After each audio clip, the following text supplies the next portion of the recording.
Jadi mereka mengatakan bahawa imamah tuan-tuan kedudukannya sangat tinggi. Bahkan kedudukannya tuan-tuan kalau dilihat dalam ranking Syiah, dalam akidah Syiah, mereka mengatakan ranking yang paling tinggi adalah Nabi Muhammad SAW. Alhamdulillah, sama dengan itu. Di bawah daripada Nabi SAW adalah imam-imam mereka 15. Di bawah Nabi SAW. Justru dalam hadis yang diriwayatkan oleh Al-Mulaini dalam kitab Ushulul Kafi menyebut, tadi kata kunna ma'allahi halat la ta'ala malakun muqarrabun wala nabiyyun mursal. Dia kata kami dengan Allah Subhanahu wa taala ada keadaan yang tak boleh dicapai oleh malaikat yang hampir dan tak boleh dicapai oleh nabi yang diutuskan. Jadi kedudukan imam bagi mereka itu bukan rendah-rendah, bukan yang kita kata ada presiden dan menteri, tidak. Kedudukan imam bagi mereka itu bawah sikit pada Nabi SAW, dan di bawah mereka itu baru datang Nabi dan Rasul. Cuma sebahagian Nabi juga dianggap oleh orang Syiah sebagai imam. Tapi kedudukan imam yang 12 ini adalah lebih tinggi daripada Nabi dan Rasul. Tiba-tiba tuan-tuan, kita ahli sunnah wal jamaah, kita kata wahai Syiah, kamu tak percaya dengan imam kamu. Tuan-tuan ingat dia kata apa kat kita? Islam ke tidak? Kalau kita lah kan, ada seorang datang bertemu dengan kita, dia kata aku tak percaya kepada Nabi Nuh alaihissalam. Macam mana tuan-tuan? Islam ke tidak? Bukan kata tak percaya pada Nabi Muhammad, dia kata tak percaya pada Nabi Nuh. Kafir murtad yukhrijuna min billah, keluar dari Islam. Pasal rukun iman kita percaya kepada Nabi dan Rasul. Semua Nabi-Nabi disebut secara spesifik, kita beriman kepada dia secara spesifik. Secara tafsir yang disebut nama-nama. Kalau dimungkiri hanya seorang daripada dia, habis keluar dari Islam. Dan kita beritahu orang Syiah, wahai orang Syiah, kami tak percaya kepada iktikad kamu tentang imam itu. Bagaimana tanggapan kamu terhadap kamu? Islam ke tak lagi? Tuan-tuan, kami Zahiri tak jawab sampai habis. Ini Syiah yang ada kat sini, dia tak jawab sampai habis. Dia pusing. Dia kata ustaz nak jawab macam mana? Dari segi fikih kami tak ada masalah dengan ahli sunnah ni. Kalau ahli sunnah menyembelih, kami makan. Kalau dia buat kenduri, kami datang. Kami tak nak yang tu, kami nak tahu kami Islam ke tidak. Yang tu dia tak jawab lagi. Tak jawab lagi. Sebab kalau dia kata kita masuk Islam, bermakna terbatal lah rukun iman kita. Rukun Islam yang dia kata mesti syarat orang Islam tu mesti percaya kepada imam. Kalau dia kata kita tak percaya, kita masih lagi Islam, makna terbatas. Jadi dia tak berani nak jawab. Dia bersunnah. La haula wala quwwata illa billahil aliyyil azim. Menafikan khalifah yang tiga. Tuan-tuan, dalam buku yang mereka edarkan di seluruh Malaysia, tuan-tuan, salah sebuah ini iaitu buku Inilah Khulafaur Rasyidin Rasul. Saya tak tahu sampai tidak ke Masjid Sipin.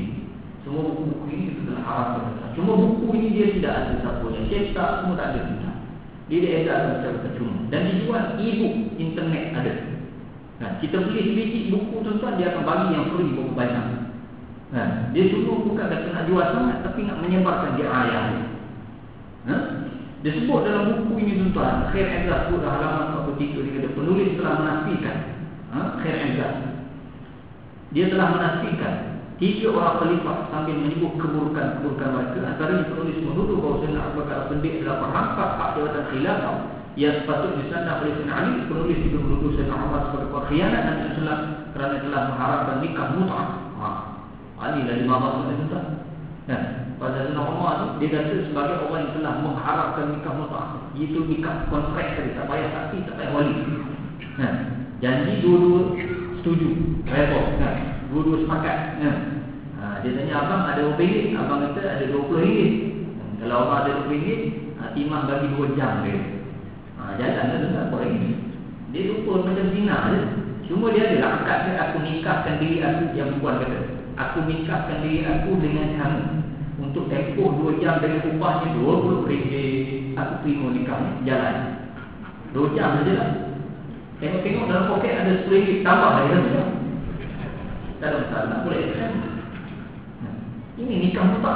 Ini disebut dalam, saya kita hanya Arab bukan yang Melayu, buku Syiah Melayu, Mukhtasar Al-Ahkam, yang diterjemah ke bahasa Melayu itu. Budak-budak Syiah Melayu kita belajar, kita rampas. Dia tulis kat situ terbitan Mazhab Ahlul Bait UK tahun 90-an itu. Ini yang mereka pelajari tentang itu, syok sangat bermain Syiah. Kita dapat panggilan tentang bahawa ini daripada seorang ibu. Dia call kita, dia kata, Ustaz, saya ada masalah, anak saya ni Ustaz. Anak dia sekarang Ustaz tengah buat kursus A-level, nak pergi study kat luar lah. Jadi dia kata anak dia sekarang mengkaji mazhab. Dia kaji mazhab. Pasal nak, orang kata buat preparation lah nanti kan. Jadi amal ibadat dekat sana macam mana semua. Jadi anak dia buat kajian sendiri. Dia kata akhirnya, dia datang jumpa dengan saya, dia kata, Mama, saya lihat mazhab yang paling baik sekali, yang paling sesuai, dia kata, adalah mazhab Syiah. Mama dia kata, pasal apa? Dia kata sebab dalam Syiah dia kata kalau buat kahwin senang. Kata nak kahwin boleh kahwin je. Tak payah ada komitmen, tak perlu bayar nafkah pun, tak perlu tuan. Bayar ada berapa ringgit saja, kan? Cukup, habis. Tak perlu cerai, automatik putus. Kan? Tak perlu juga, nafkah tidak ada, tak perlu. Dia kata senang, tak payah wali, tak payah saksi, tak payah. Hatta dengan bukan Islam pun boleh, tak ada masalah. Boleh. Nak buat berapa ramai pun boleh, tidak ada had. Kalau kahwin semua, insyaAllah tak ada had. Dia sebut dalam kitab Al-Qurni Malla Turuhul Faqih, dia mengatakan bahawa tidak ada had untuk kahwin mut'ah, kerana hukumnya sama dengan amak, sama dengan hamba sahaya. Gundik lah dia kata. Zaman dulu ada gundik itu. Jadi saya tak tahu. Boleh kurang. Jadi dia kata kalau dah nafsu dia naik tu tengok orang putih tu pergi jalan pun sekali, kata boleh lah sekali. Kalau Islam ni payah dia kata yang ahli sunnah kan. Nanti dah nak kena tanggung dia pula ni beranak pun tak susah kan. Baik main muta'ah saja halal. Kemudian yang kedua dari segi solat. Dia kata kat mama ada solat. Kerana dalam Syiah solat sentiasa jamak. Iaitu zuhur dengan asar itu isi satu waktu dalam ajaran Syiah. Habisnya waktu zuhur adalah pada penghujungnya waktu asar. Habisnya waktu asar, waktu maghrib adalah penghujung waktu asar. Jadi dia satu waktu. Sentiasa jamak. Awak musafir ke tak musafir, itulah waktu ni. Jadi dia kata senang. Kalau hari sunnah ni payah dia. Kalau tak musafir tak boleh. Kena solat ikut waktu. Subhanallah, tuan cek balik anak-anak kita di rumah, tengok balik. Senyap-senyap jadi Syiah nanti. Okey. Jadi tuan, orang Syiah mengatakan Sayyidina Umar Al-Khattab sebagai orang yang telah membatalkan nikah mut'ah. Sebenarnya nikah mut'ah ini dibatalkan oleh Nabi sallallahu alaihi wasallam sendiri. Selepas perang Khaybar Nabi sebut tak boleh. Kemudian selepas Fathu Makkah Nabi sebut lagi. Selepas Hajjatul Wada' Nabi sebut lagi. Berapa kali Nabi sebut tak boleh ila yaumil qiyamah. Yang terakhir pada Haji Wida, haji yang terakhir Nabi sebut. Allah kata tidak ada lagi nikah mut'ah. Inilah ke hari kiamat. Kemudian ditegaskan kembali oleh Sayyidina Umar pada zaman dia peringatkan lagi. Tiba-tiba orang Syiah kata Nabi tak kata pun tak boleh. Umar kata tak boleh. Itu sebab antara mengapa orang Syiah sangat-sangat benci kepada Sayyidina Umar Al-Khattab. Nanti mungkin ada ustaz lain kan cerita bagaimana di Iran tuan, satu tempat namanya Kashad, mereka ada buat satu mazhab, iaitu replika pembunuh Sayyidina Umar. Mereka bukan puja Sayyidina Umar, puja kubur pembunuh Sayyidina Umar yang dianggap sebagai pahlawan agama, baba syaja'ah ini. Dia kata Abu Lu'lu' Al-Majusi. Ni orang Majusi yang bunuh Sayyidina Umar ketika Sayyidina Umar jadi imam solat subuh kita. Yang membunuh Sayyidina Umar itu dijadikan sebagai jago, sebagai pahlawan oleh orang Syiah. Yang ini tuan sampai sekarang mengapa Mesir khususnya Syekhul Azhar dan Yusri Al-Azhar ini tak mahu buat apa-apa hubungan baik dengan Iran, inilah tujuan. Sebab kita bagi amaran kepada Iran supaya mereka meruntuhkan replika kubur pembunuh Sayyidina Umar. Replika itu tak bukan kubur betul. Kubur betul dia kat Madinah. Tapi dia buat replika. dan dipuja pada setiap hari pembunuhan dengan Umar. Nak tunjuk bagaimana benci mereka kepada Umar Al-Khattab radhiyallahu anhu. Yang Nabi sallallahu alaihi wasallam katakan dalam hadis ini, kata man wajib marfi Umar ma marfi syai'an. Tidak ada satu lembah yang dilalui padanya Umar takkan dilalui oleh syaitan. Contoh, Sayyidina Umar ni syaitan nak dekat pun tak berani. Dia punya kesan laluan ni pun syaitan tak berani nak dekat lagi lah. Yang kita pun berhubung syaitan dekat. Jadi dia boleh kata Sayyidina Umar macam-macam. Okey. Kemudian tuan dalam buku yang menunjukkan kebenaran tuan muslimat. Kalau ada buku-buku yang saya tayangkan tuan, buku-buku ini tuan jangan baca. Saya bimbang tuan jangan baca. Buku ini sangat-sangat berbahaya. Kalau tidak ada basic yang kuat, di hadis, ilmu hadis dan juga ilmu tarikh, ilmu sejarah, tuan boleh terpengaruh. Jadi jangan baca surah berpihak kepada agama ataupun bakar saja. Okey. Buku ini tuan satu lagi menunjukkan kebenaran. Dia sebut tuan tentang kemunafikan para sahabat. Dia kata sahabat munafik.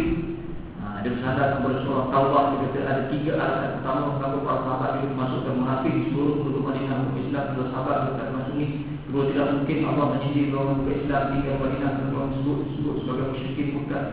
Tagilah dan sebagainya. Saya nak sebut bagaimana orang Syiah menganggap di kalangan sahabat ada munafik, bahkan kalangan sahabat ada murtadin, ada orang yang telah murtad. Bahkan dalam apa diriwayatkan oleh Al-Kulaini mengatakan bahawa kana an-nasu ahlal riddah ba'da wafatin Nabi sallallahu alaihi wasallam illa salah Al-Miqdad bin Al-Aswad, Abu Dzar Al-Ghifari, Salman Al-Farisi.